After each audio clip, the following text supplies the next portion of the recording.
بسم الله الرحمن الرحيم نحمده ونصلي على رسوله الكريم أما بعد. According to one hadith, once some meat came from somewhere to our mother Sayyidah Salama anha, the wife of the Messenger of Allah sallallahu alaihi wasallam.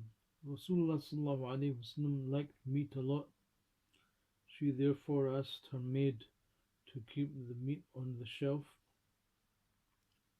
The Messenger of Allah alayhi salatu wasalam will perhaps come and partake of it, so she kept it on the shelf. Just then a beggar came, and while standing at the doorway shouted, "Give in the name of Allah, He will grant you barakah." A reply from the house came, "May Allah also give you blessings." These words were used to show that there is nothing in the house which could be given. That beggar went away. Just then Rasulullah arrived and asked, "O Salama, do you have anything to eat?" She replied, "Yes," and said to the maid, "Go and get that meat." She went to bring the meat, but there was no sign of that meat over there.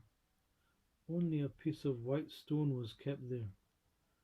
Upon this, the Messenger of Allah remarked that because she did not give it to the beggar in the way of Allah, that piece of meat turned into a stone.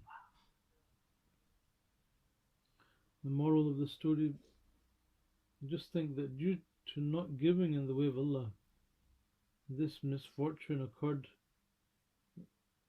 in the form of the meat being changed into a stone. In the same way, a person who deceives a beggar and yet consumes and eats himself is actually eating a stone. And this results in mercilessness and hard-heartedness to occur in the person. And since Allah Azza wa Jal had a lot of kindness and mercy on the family of Rasulullah sallallahu alaihi wasallam, He protected them from consuming the meat, and the form of the meat changed into a stone in front of their very eyes, so that they may be saved from partaking of it.